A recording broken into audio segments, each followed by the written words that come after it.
Gini itu wajib untuk belajar puasa karena Gini masih kecil.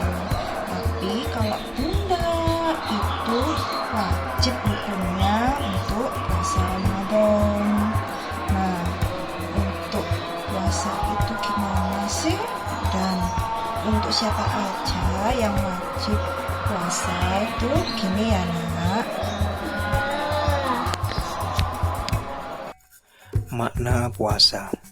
Puasa dalam bahasa Arab disebut dengan as-siyam atau as-saum. Secara bahasa, as-siyam artinya adalah al-imsya, yaitu menahan diri. Sedangkan secara istilah, as-siyam artinya beribadah kepada Allah Subhanahu wa taala dengan menahan diri dari makan, minum, dan pembatal puasa lainnya, dari terbitnya fajar hingga terbenamnya matahari. Hukum puasa Ramadan.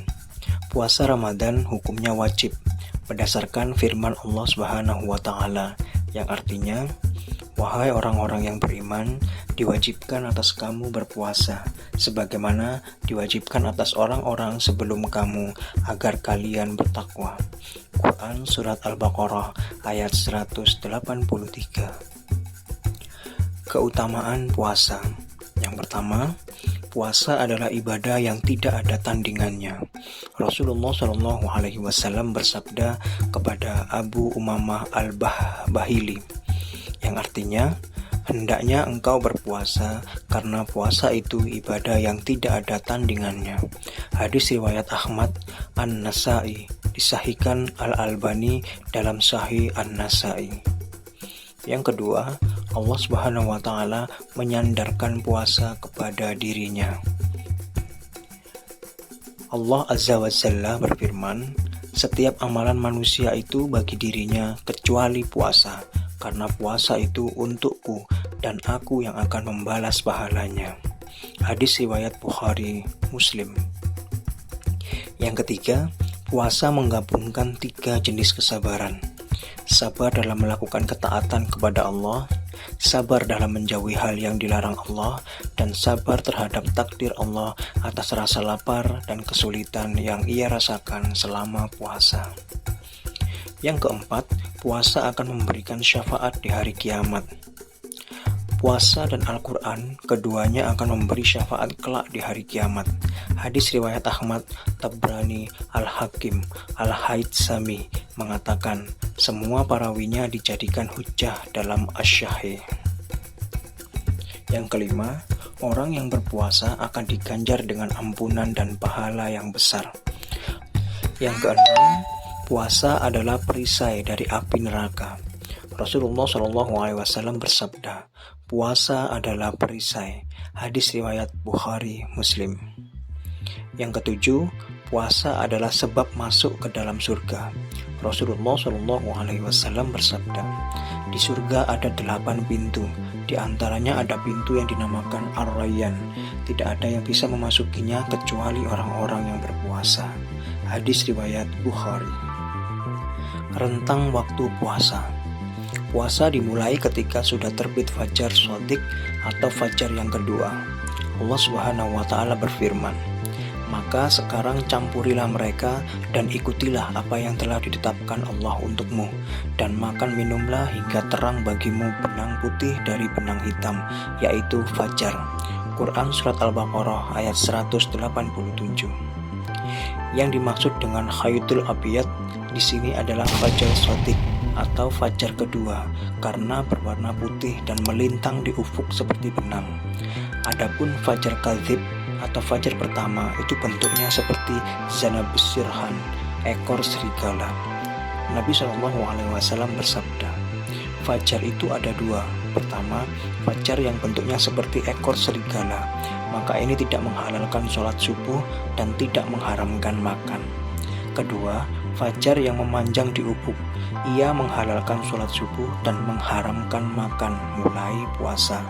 Hadis riwayat Al-Hakim, Al-Baihaqi, disahihkan Al-Albani dalam Sahih Al-Jami'. Puasa berakhir ketika terbenam matahari. Allah Subhanahu wa taala berfirman, lalu sempurnakanlah puasa hingga malam. Quran Surat Al-Baqarah ayat 187. Rasulullah SAW bersabda, "Jika datang malam dari sini dan telah pergi siang dari sini dan terbenam matahari, maka orang yang berpuasa boleh berbuka." Hadis riwayat Bukhari Muslim. Syarat sah puasa. Ada 7 syarat sah puasa. Yang pertama, Islam. Yang kedua, balik. Yang ketiga, berakal. Yang keempat, mukim, tidak sedang safar. Yang kelima, suci dari haid dan nifas. Yang keenam, mampu berpuasa. Yang ketujuh, niat. Sunnah-sunnah ketika puasa. Yang pertama, sunnah-sunnah terkait berbuka puasa. Disunahkan menyegerakan berbuka. Kemudian, berbuka puasa dengan beberapa butir rotab atau kurma segar. Jika tidak ada, maka dengan beberapa butir tamar atau kurma kering. Jika tidak ada, maka dengan beberapa teguk air putih. Selanjutnya, berdoa ketika berbuka dengan doa yang diajarkan oleh Rasulullah SAW. Dhahabad dhama'u wa batalatil 'uruqu wa sabatal ajru insyaallah. Telah hilang rasa haus, telah basah tenggorokan, dan telah diraih pahala, insyaallah. Hadis riwayat Abu Daud, An-Nasa'i, disahihkan Al-Albani dalam Sahih Abi Daud. Yang kedua, sunnah-sunnah terkait makan sahur.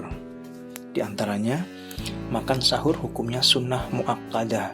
Dianggap sudah makan sahur jika makan atau minum di waktu sahar, walaupun hanya sedikit, dan di dalam makanan sahur itu terdapat keberkahan. Selanjutnya, disunahkan mengakhirkan makan sahur mendekati waktu terbitnya fajar, pada waktu yang tidak dikhawatirkan datangnya waktu fajar ketika masih makan sahur. Selanjutnya, disunahkan makan sahur dengan tamar, kurma kering. Yang ketiga, orang yang berpuasa wajib meninggalkan semua perbuatan yang diharamkan agama dan dianjurkan untuk memperbanyak melakukan ketaatan seperti bersedekah, membaca Al-Quran, sholat sunnah, berzikir, membantu orang lain, i'tikaf, menuntut ilmu agama, dan lain sebagainya. Dan yang keempat, membaca Al-Quran adalah amalan yang lebih dianjurkan untuk diperbanyak di bulan Ramadan. Bahkan sebagian salaf tidak mengajarkan ilmu di bulan Ramadan agar bisa fokus memperbanyak membaca Al-Quran dan mentadabburinya.